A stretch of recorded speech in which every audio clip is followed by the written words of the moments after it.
If you ever touch her again, I will make sure the world forgets your name before the sun rises." Dante Santoro's voice didn't shake. It didn't need to. It was the kind of cold, vibrating tone that made the air in the hospital hallway feel like it was turning into ice. He wasn't looking at the man he was threatening, a sniveling driver who had been found 2 blocks away from the hit and run, but was instead staring through the thick glass of the emergency room doors. Behind those doors lay Maya. Yeah, the woman who had done the impossible. The rhythm of survival. Mia's life was an endless loop of cold coffee and damp pavement. For years she had lived in the gray space between the docks and the diner. A girl with a haunted past and a future that felt like a closed door. Her alarm at 5 a.m. wasn't a wake-up call. It was a battle cry.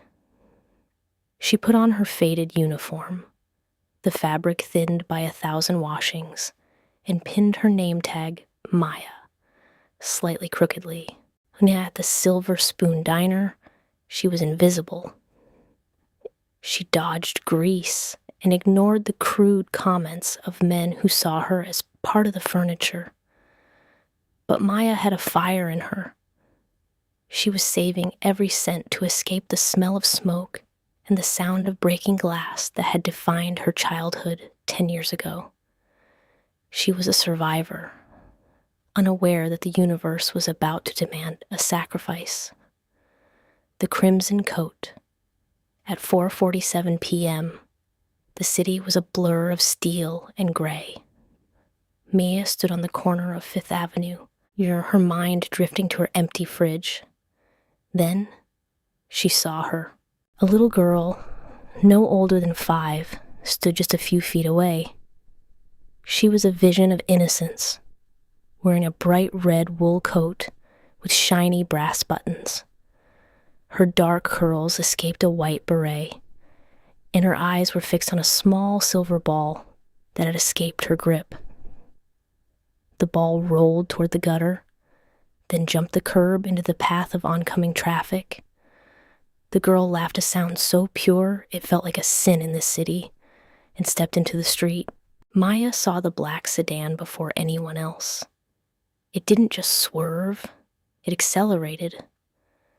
The engine roared like a beast that had spotted its prey. The tinted windows reflected the cold sun like the eyes of a shark. Maya didn't calculate the odds. She simply launched herself. The world turned into a series of jagged, high-speed images. The screech of burning rubber, the smell of ozone, the terrified gasp of the child as Maya scooped her up. Maya reached the girl just as the sedan's grille loomed like a wall of death. She wrapped her arms around the small frame in the red coat, shielding the girl's head with her own chest, and threw her body toward the sidewalk with every ounce of strength she possessed. The impact was a bone-shaking thud. The cold metal of the bumper clipped Maya's hip, a white-hot flash of pain erupting through her nerves. She was sent spinning, a kaleidoscope of gray pavement and blue sky, before her head snapped back against the concrete. The sky went brilliant white. Then, absolute darkness. When Maya drifted back to consciousness, the first thing she felt was the smell of bleach and the biting chill of a private suite. Her eyes fluttered open to the most terrifyingly beautiful man she had ever seen. He was a titan. His suit cost more than her apartment building, and his face was a masterpiece of harsh angles. His eyes were the color of a winter sea, deep, freezing, and absolute. "Stay still, Maya," Dante Santoro commanded. His voice wasn't a doctor's, it was a king's. "The girl," Maya croaked. "Bella is safe," Dante said, stepping closer. His presence made the air vibrate. He reached out, his scarred fingers hovering near her bruised hand. You saved the only thing in this world that matters to me. You spilled your blood for my house, and the Santoro family never forgets a debt.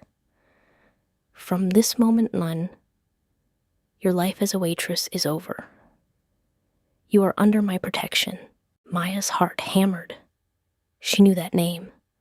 Santoro. The man who owned the ports. The man who decided who lived and who vanished. She'd saved the daughter of a monster. Before she could protest, Dante's tenderness vanished, replaced by a mask of pure, murderous intent as he turned to his men. Find out who was driving that car. I want them alive, but only long enough to regret the day they were born. As a sedative pulled her back under, Maya's dreams returned to the fire from 10 years ago. She saw her father's face through a burning window. She saw a man on the sidewalk with a serpent tattoo on his wrist. Hours later, Maya woke up screaming. The room was dark, but Dante was still there. He hadn't left his post. It was just a dream, he said softly. It's never just a dream, Maya whispered. I saw the driver, Dante. He had a scar across his eyebrow, and a ring, a silver ring, with a snake. Dante froze. The air in the room dropped 10 degrees. That description didn't match a random hitman. It matched someone in his inner circle, a professional betrayal. At that moment, a janitor entered the room, knew head low, pushing a squeaky mop. As he passed the foot of Maya's bed, his hand flicked. A small folded piece of paper landed on her lap. Dante was distracted by a phone call, stepping toward the window. Maya's trembling fingers reached for the paper. She unfolded it under the covers. There was no writing, only a hand-drawn symbol, a serpent entwining a dagger. Her breath hitched. It was the same symbol from the fire that killed her parents. And now, it was here, in the heart of Dante's fortress. She looked at the guard standing just outside the glass door, one of Dante's elite, and noticed the slight glint of a silver ring on his finger. Maya realized then that saving Bella wasn't the end of her ordeal. It was the beginning. She was no longer just a waitress. She was a witness, a protector, and a target. She looked at Dante's broad back, the man who promised to protect her, unaware that the vipers were already inside his walls. And she clutched the paper tightly, hiding it under her pillow. The game had begun, and in the world of the Santoros, the only thing more dangerous than being an enemy was being the woman the boss refused to let go. The Santoro estate was not a home. It was a fortress of white marble and cold glass, perched on a cliff overlooking a churning gray sea. As the armored SUV hissed to a stop, Maya felt the iron gates close behind them like the teeth of a trap. She sat in the back, clutching a sleeping Bella, while Dante sat in the front, his silhouette a jagged shadow against the passing security lights. Take her to the east wing, Dante commanded the moment they stepped into the vast, hollow foyer.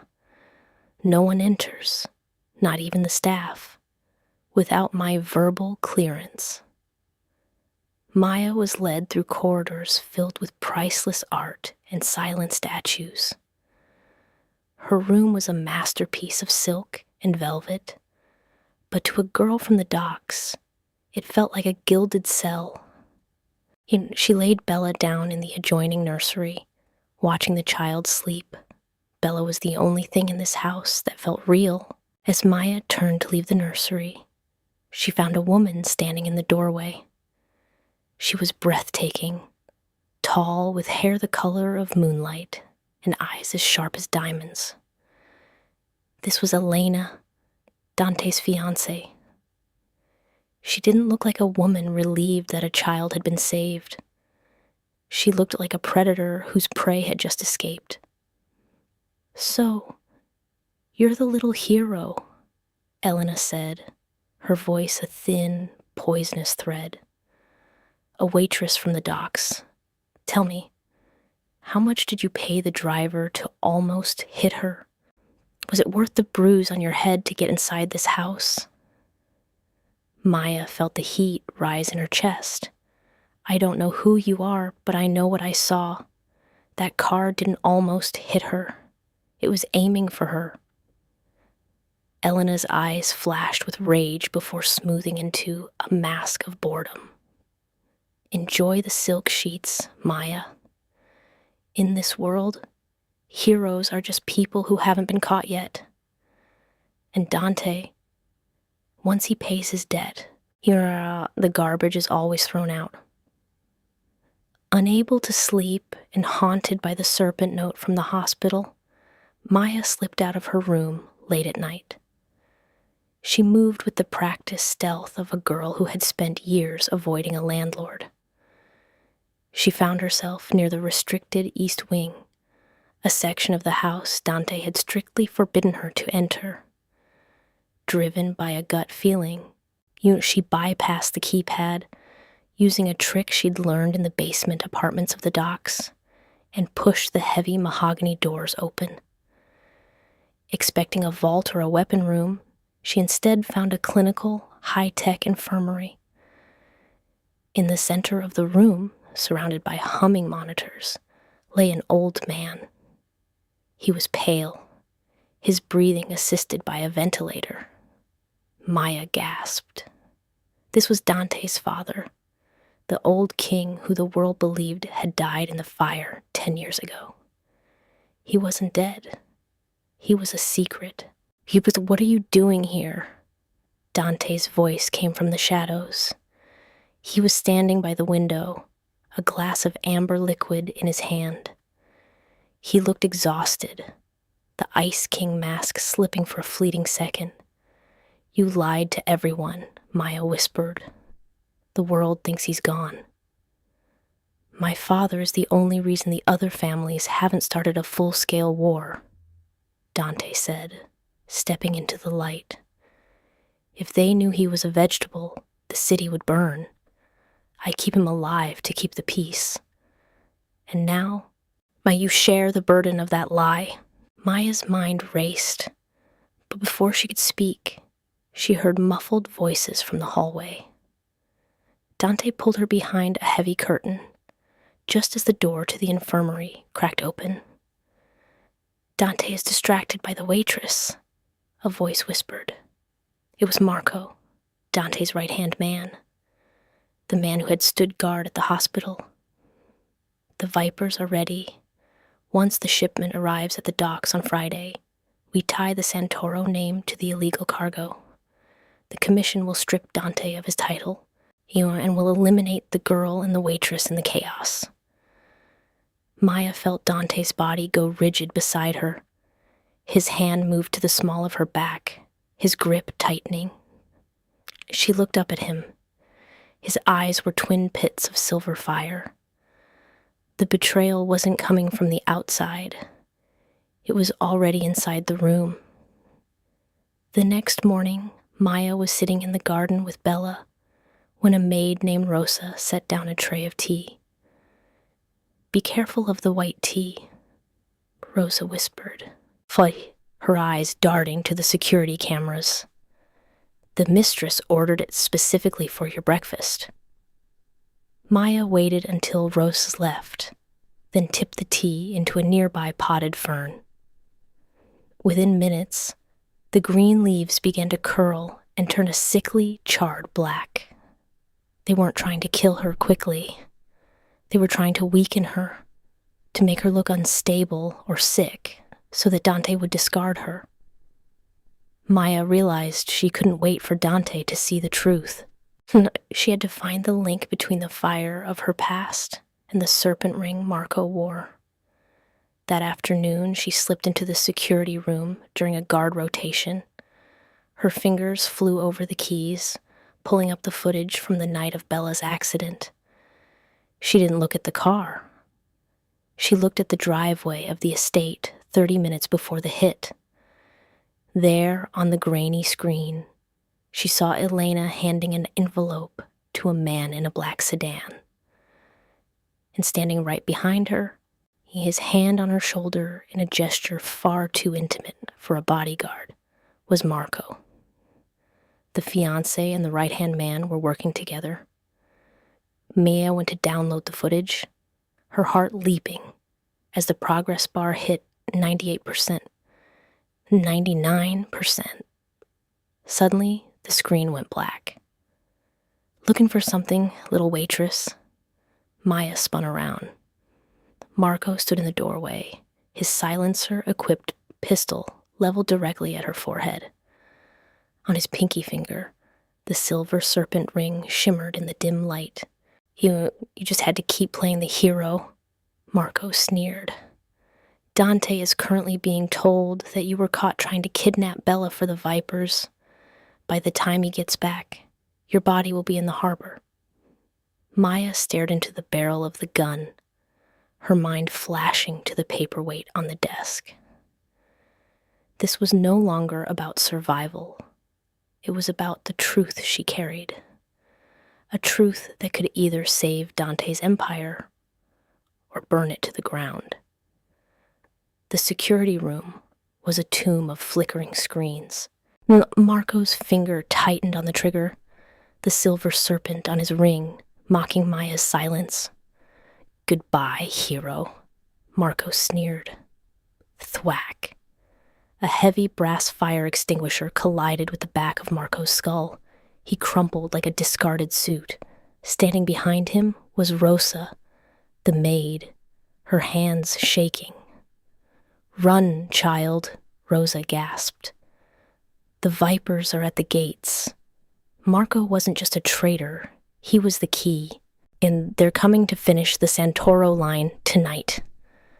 The siege of the fortress. Maya didn't waste a heartbeat. She sprinted to the nursery, scooping a crying Bella into her arms. "The quiet game, Bella. We have to play the quiet game." As she ran through the service tunnels, the sounds of the estate's destruction reached her. The staccato of gunfire and the roar of the mansion's white marble cracking under explosives. The betrayal was absolute. Elena had opened the front doors, and the Vipers were pouring in. Maya reached the boathouse at the base of the cliffs, her lungs burning. She found the hidden subdock just as a silhouette emerged from the smoke. It was Dante. His charcoal suit was shredded, his face a mask of blood and soot. He looked at Maya, then at Bella, and let out a raw, agonizing sound of relief. "I saw the footage, Maya," he wheezed, clutching a wound in his side. "I saw it all. My house is infested with snakes." "Dante, we have to go," Maya shouted as the first Viper boats appeared on the dark horizon, their searchlights cutting through the mist. The altar of sacrifice, Dante, pushed Maya and Bella toward a sleek, black, carbon fiber submersible hidden under the floorboards. "No," Dante said, his voice turning into cold steel. "There's only room for two. You take Bella. I'm the distraction." "I'm not leaving you." Maya grabbed his collar, the waitress from the docks refusing to back down from the king. "We face this together. If I know you're safe, I can't be killed," Dante roared as a grenade detonated outside, showering them in glass. He pressed a hard, desperate kiss to her forehead, the kiss of an obsessive lover who would burn the world to keep her breathing. "Go. Save my daughter again." He slammed the canopy shut and hit the release. As Maya and Bella submerged into the silent, freezing depths, the last thing Maya saw was Dante standing in the center of the boathouse, a submachine gun in each hand, facing a dozen men alone. Under the water, Maya didn't just wait. She reached into her pocket and pulled out the one thing she had snatched from the security room, the hard drive. She realized then that the betrayal went deeper than Marco. As the submersible's internal screen flickered to life, a hidden file opened. It was a video from 10 years ago, the night of the fire. She saw her father's house. She saw the man with the serpent tattoo. It was Silas Vane, Dante's father's consigliere. Silas hadn't just burned her house. He had been the puppet master of the Santoro family for a decade, orchestrating the fall of Maya's parents to steal their share of the empire. He was the one who had put Elena in Dante's bed. He was the ghost behind the gaslighting mystery. The final confrontation. The submersible surfaced in a hidden cove 3 miles away. Maya pulled Bella onto the sand, her heart screaming for the man she had left in the flames. An hour passed. Then a single blinking light moved across the water. A small rescue boat hit the sand. Dante was inside, wrapped in a thermal blanket, his body a map of scars, but his eyes were alive with a murderous light. "They're dead, Maya," he whispered as she pulled him into her arms. "Marco, Elena, all of them." "Not all of them," Maya said, her voice turning as hard as the obsidian she had once seen in Dante's eyes. She showed him the hard drive. "The man who burned my house, the man who tried to kill Bella tonight. He's still standing at the head of your commission, Dante. Silas Vane is the head of the serpent." Dante stood up, his hand finding hers. The Ice King and the waitress were gone, and in their place were 2 survivors with a single purpose. "Then we don't just run," Dante said, checking his magazine. "We go back. We don't just kill him, Maya. We expose the truth and reclaim your birthright. Tonight, the Santoro Empire dies, so that ours can begin." As the sun began to peek over the horizon, casting a bloody orange glow over the Atlantic, they looked back at the burning mansion. The climax wasn't the explosion. It was the moment Maya realized she wasn't just a witness, and she was the rightful heir to the very fire that had tried to consume her. The shipyard smelled of rusted iron and ozone. In the center of the warehouse, surrounded by the powerful leaders of the 5 families, Silas Vane, the man who had murdered Maya's parents, lay broken on the cold concrete. Maya stood over him, the Beretta heavy in her hand, but her gaze was calm. "You thought I was just a waitress," Maya's voice echoed, cold and absolute. "But I am the daughter of the man you couldn't break. I am the Santoro heir you tried to burn." She didn't pull the trigger. Instead, she watched as Dante's loyalists dragged Silas into the shadows to face the Commission's first code, justice. The redemption was not found in a bullet, but in the total reclamation of her identity. 10 years later, the Mediterranean dawn. The golden sun of Tuscany now casts a long, amber glow over a quiet vineyard. It has been a decade since the world believed Dante Santoro died in the Great Boathouse Fire. Maya sits on a stone veranda, her skin glowing in the golden hour light. She isn't sketching blueprints. She is watching Bella, now a brilliant 20-year-old student, and a young boy named Lorenzo, who has his father's silver eyes. Dante, now known to the locals simply as David, walks toward her. The tailored charcoal suits are gone, replaced by linen shirts and the calloused hands of a man who works the earth. He leans down, his chin resting on Maya's head. His presence still as commanding and protective as the day they met in the hospital. He has your spirit, Maya, Dante murmurs, watching young Lorenzo. He doesn't look back at the shadows. Because we burn them all, Maya replies, interlacing her fingers with his. The hidden identity of their new lives is their greatest masterpiece. They aren't a boss and a witness anymore. They are a family, forged in fire, finally living in the light. He had found his peace, and in the waitress had found her throne. The epic saga of Maya and Dante ends here, under the warm sun of Italy, far from the cold docks of New York. This journey taught us that you are never just a victim of your circumstances. Maya went from serving coffee to a man she feared, to burning down a century-old criminal empire to protect a child.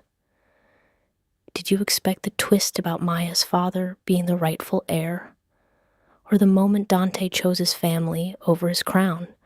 Let us know in the comments below which part of this domestic noir thriller kept you on the edge of your seat. If you loved this story of professional betrayal and obsessive love, make sure to like this video and subscribe to our channel. Your support allows us to keep bringing these cinematic worlds to life. Hit that notification bell so you don't miss our next loop. We're moving into a brand new story of professional betrayal next week, and you won't believe the opening scene. Until next time, remember, the world might try to write your story in the shadows, but you are the one who holds the light. Stay blessed.